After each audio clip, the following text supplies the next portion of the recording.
Chapter 14, The Escape Clause. Now, many families are wanting in this time, dear reader, but this fucking family is poor as shit. They have to eat the bones of other people's already finished turkeys, like animals.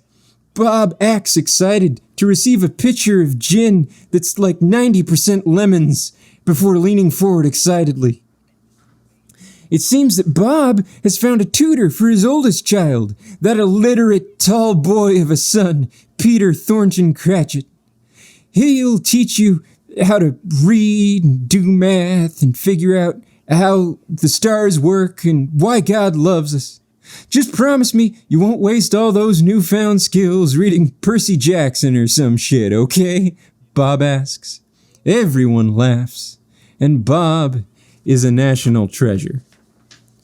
Satisfied with his self-congratulatory speech, Bob stands and raises his glass. Let's get hammered, he shouts. The child concurs and downs his drink in one. Scrooge nods encouragingly at him, recognizing his mad game. And let's have a drink for old Master S, says Bob. The mean S.O.B. provided the food, such as it is. But his family's having none of it. They turn on Bob faster than a merry-go-round in a centrifuge. No, fuck that noise, and other interjections can be heard in the calamity.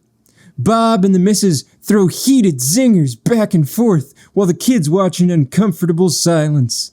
They both want it so bad, but the kids are home, so that's not an option. Finally, Bob wins out, and they drink sadly in silence for Scrooge. Merry Christmas. And then Uncle Scrooge very kindly declined the invitation. Oh, look, dear reader, it's Fred Savage, Esquire, that paper-skinned pushover of a nephew. Scrooge and Francis watch as he lies through his teeth about his happy life, like some teen on Instagram. Oh man, I wish you were here. We're such good friends for real. Fred is a feckless man of straw, and I feel sorry for him. Fred's dinner guests put up with this piece of easy meat only 'cause he and his wife throw the best boozed-up sex romps in town.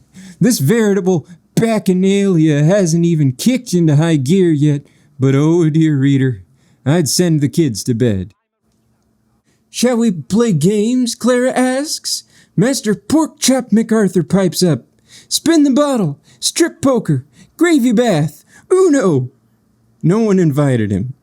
His party crush shuts that down fast and shouts loudly that they just dance for God's sake. Whirl, twirl, swing and dip. These masters of floorcraft and finesse are leaving it all on the runway. Scrooge eats popcorn.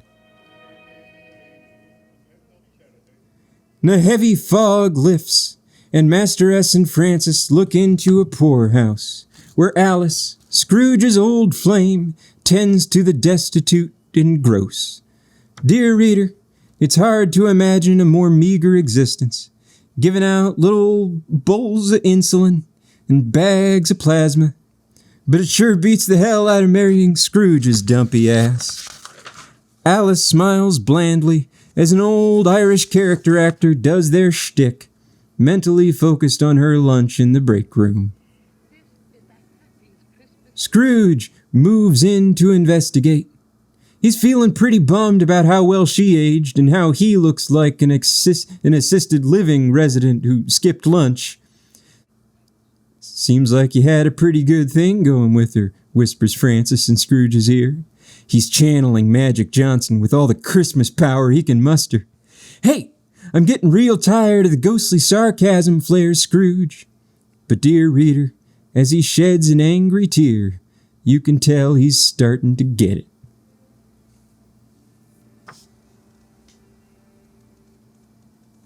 One heavy fog later, Francis tells Scrooge he has an appointment with an even bigger jackass than he is, and has to go. So I guess he just transported Scrooge for a change of scenery. But before I go, Francis says, I've got one more thing I want to show you. Passover! What in the hell, man? Shrieked Scrooge at the sight of the sniveling children hiding in the ghost's dirty bathrobe. Scrooge had more or less thought Francis was an all-right guy, but cheese and crackers, even Scrooge, who wasn't that great of a dude, even he wouldn't put kids under his robe for any reason he can think of. Don't be gross, you doink, echoes Francis, disappearing into the night. It's a metaphor, damn it. Pretty literal metaphor, mumbles Scrooge.